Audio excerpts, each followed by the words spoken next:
नमस्कार, मैं शारदा पांडे आसान जिंदगी के इस एपिसोड में आपका स्वागत करती हूँ। आज मैं आपको माँ तुलसी जी का नियमित पूजा बताने जा रही हूँ। सबसे पहले जहाँ माँ तुलसी जी का हम गमला या चौरा बनाते हैं वहाँ बहुत ही शुद्ध और साफ जगह होना चाहिए। कभी कभी जो चौरा बनाते हैं उसके नीचे से जो नाली बहती है ये ठीक नहीं होता, ऐसे जगहों में चौरा नहीं बनाना चाहिए।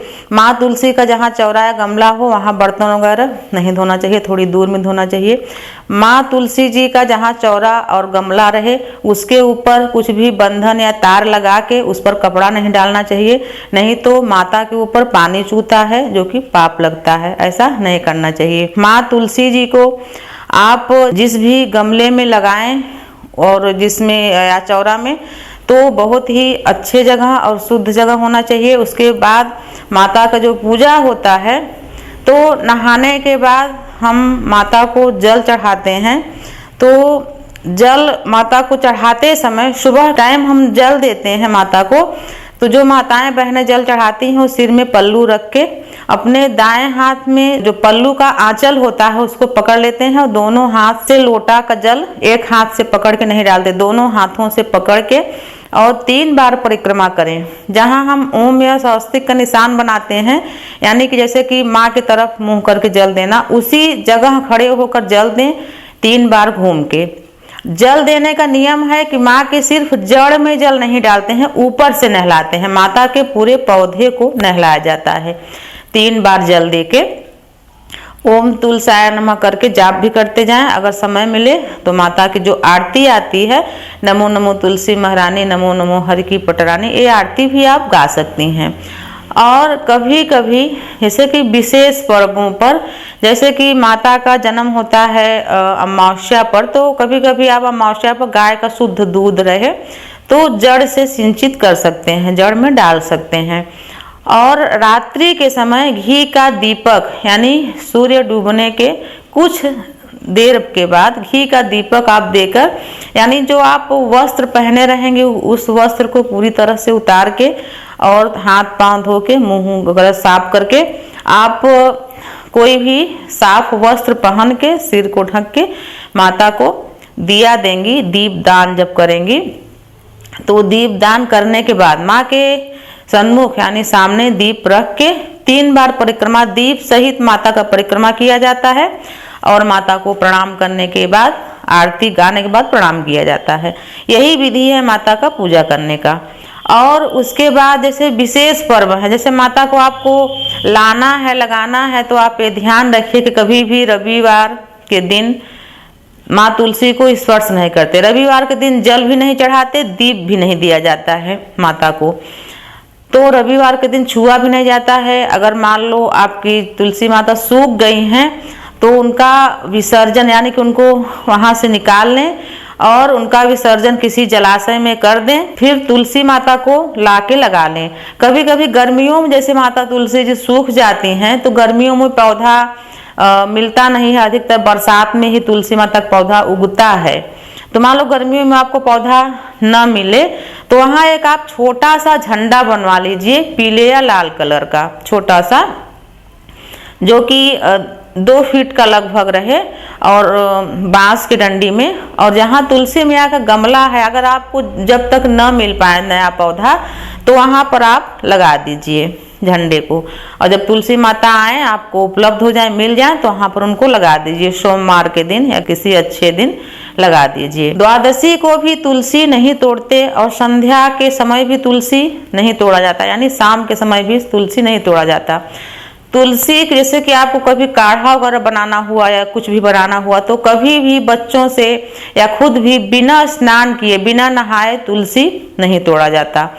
तुलसी बिना स्नान किए अगर कोई तोड़ता है और भगवान को अर्पण करता है तो वो तुलसी भगवान को स्वीकार नहीं रहती है। इसलिए तुलसी जब भी तोड़े स्नान करके और प्रणाम करके और कह के, मान लीजिए आप किसी औषधि के लिए तुलसी तोड़ रहे हैं तो यह नियम है कि आप पहले माता को प्रणाम करें, फिर अनुमति लें कि माता मैं आपका पत्र तोड़ रहा हूँ या तोड़ रही हूँ और इस उद्देश्य से तोड़ रही हूँ कि हमारा बच्चा बीमार है या हम बीमार हैं, काढ़ा बनाएंगे तो आप आशीर्वाद दो कि हम स्वस्थ हो जाएं, या जो हमारा थोड़ा बहुत कष्ट है वो दूर हो जाए। या आप जिस देवता के लिए तोड़ रहे हैं उनको बताइए कि हम भगवान श्री हरि विष्णु जी के लिए तोड़ रहे हैं, या भगवान श्री कृष्ण जी के लिए आपका पत्र तोड़ रहे हैं, या बजरंगबली जी के लिए तोड़ रहे हैं, या भगवान श्री रामचंद्र जी के लिए चढ़ाएंगे, तो आपका पत्र आप उनको स्वीकार हो जाओ, हमारी पूजा सफल हो जाए। ऐसी प्रार्थना माँ तुलसी को करने के बाद ही तोड़ना चाहिए। भगवान श्री हरि विष्णु को शालिग्राम पर तुलसी दल चढ़ता है। दल यानी 3 पत्र वाली तुलसी। भगवान जी को कभी भी 1 पत्र वाली तुलसी नहीं चढ़ती। 3 पत्र यानी जो सबसे ऊपर वाला भाग होता है उसमें आप ध्यान देंगे तो कई पत्तियां रहती हैं, उसमें से आप जब भी तोड़ें तो 3 पत्र रहे। शालिग्राम पर वही तुलसी चढ़ाई जाती है। प्रसाद वगैरह में आप कैसी भी तुलसी डाल लें, लेकिन शालिग्राम में 3 पत्ती वाली ही तुलसी चढ़ाई जाती है। माता को प्रणाम करने के बाद तुलसी तोड़ सकते हैं। तुलसी कभी भी नाखून से नहीं तोड़ना चाहिए, आराम से धीरे से उंगलियों से तोड़ना चाहिए। और जब भी आप किसी औषधि में तुलसी खाने के लिए, या जो कभी भी खाते हैं खाली पेट, तो चबाते नहीं, उसको निगल जाते हैं, या तो हम उसका रस निकाल लें चम्मच वगैरह में हाथ से मल के, अच्छी तरह से हाथ को साफ करके मल के उसका रस निकाल लें। हम दांत से चबा के तुलसी पत्र नहीं खाते, नहीं खाया जाता है। इसी प्रकार से तुलसी एकादशी को भी छूना और तोड़ना नहीं चाहिए। एकादशी का जो पर्व होता, मतलब जो तिथि होती है, ये माता का विवाह का पर्व रहता है, तो इसलिए उस दिन तुलसी को नहीं तोड़ना चाहिए। माता तुलसी का पूजन इसी प्रकार होता है। जब भी कभी विशेष पर्व में जो तुलसी पूजन होते हैं उसमें पूरी हलवा का माता का भोग भी लगाते हैं, कन्याओं को खिलाते भी हैं। जैसा कि मैं पहले भी बताई हूँ कि तुलसी माता का जो पौधा है उसमें हम सिंदूर रोज नहीं लगाते हैं, या लाल चुंदरी या जो कलावा है इसको हमेशा नहीं बांधते हैं, उनको बस विवाह के दिन ही बांधा जाता है। और फूल वगैरह आप चढ़ा सकते हैं। जल और दीप, ये 2 चीज का माता को बहुत महत्व है। और शुद्धता और सफाई ये जरूर करना चाहिए माँ तुलसी के पूजन में। कभी कभी जो मान लो घर में अशुद्धता है, कुछ भी है, तो छोटे बच्चों से, मान लो माता अकेली है कोई घर में, बहन या बेटी जो भी, तो छोटे बच्चे से भी नहा के, या कोई घर में जो पुरुष भाई हैं वो भी जल चढ़ा सकते हैं। गर्मियों में जैसे तुलसी सूखे ना, तो इन सब बातों का ध्यान देना चाहिए। तुलसी माता का इसी तरह से पूजन किया जाता है। कहीं कहीं शुक्रवार के दिन भी तुलसी नहीं तोड़ा जाता है, या पौधा नहीं उखाड़ा जाता है, न लगाया जाता है। जैसे इन पर्वों में मैं आपको बताई हूँ कि द्वादशी और सप्तमी के दिन भी तुलसी मैया को नहीं उखाड़ते हैं, न लगाते हैं। कई तिथियां हैं, मान्यता है, मानते हैं लोग, तो ऐसा करना चाहिए। इन तिथियों पर, सप्तमी हुई, द्वादशी हुई, इन तिथियों पर न लगाते हैं माता को, न उखाड़ते हैं, यानी जैसे सूख जाती हैं तो।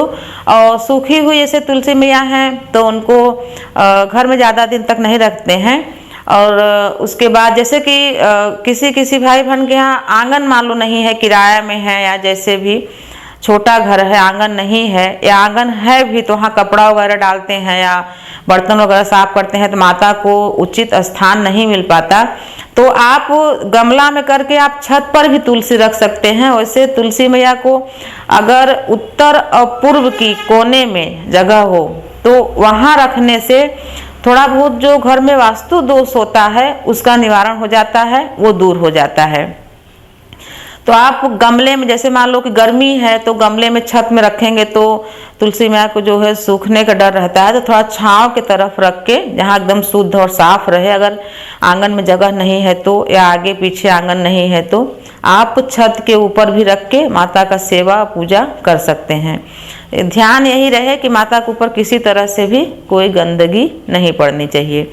और माता का जो फल निकलता है, तो जैसे कि ज़्यादा फल निकल के सूख जाता है तो उसको भी आराम से किसी बच्चे से तोड़वा के फल को, तो उसको भी जल विसर्जन कर देते हैं, उसको भी घर में नहीं रखा जाता है। तो इसी प्रकार से माता का पूजन करना चाहिए। और इनका जो माता का जो गमला है या तुलसी माता जो घर में लगाते हैं, ये बहुत ही शुभ माना जाता है, लेकिन इनका शुद्धता बहुत ही जरूरी है। और इन जो विशेष तिथियों को मैं बता रही हूँ, मान लीजिए कोई तिथि रविवार के दिन मान लीजिए तुलसी विवाह पड़ता है, तो एक दिन पहले या एक दिन बाद पंडित जी लोग बोलते हैं करने के लिए। तुलसी विवाह भी रविवार को नहीं करते, लेकिन सप्तमी तिथि जो बता रहे हैं द्वादशी, इसका ज़्यादा वो नहीं रखते हैं, लेकिन रविवार के दिन विशेष ध्यान देते हैं कि तुलसी मैया को नहीं छुआ जाता है। तो इसी प्रकार से माता तुलसी जी का पूजन नियमित रोज का पूजन बताई हूँ मैं, ऐसे ही होता है। तो आप ऐसे ही माता तुलसी मैया का पूजन करें। आपके यहाँ कोई विशेष खुशी हो, उस समय माता को कुछ भी आप मिष्ठान, पूड़ी, हलवा चढ़ा के कन्याओं को खिला सकते हैं, ऐसी भी विधि है। और भी आपको मैं पूजन विधि आगे भी बताऊंगी, और आप देखते रहिए आसान जिंदगी। तब तक के लिए नमस्कार।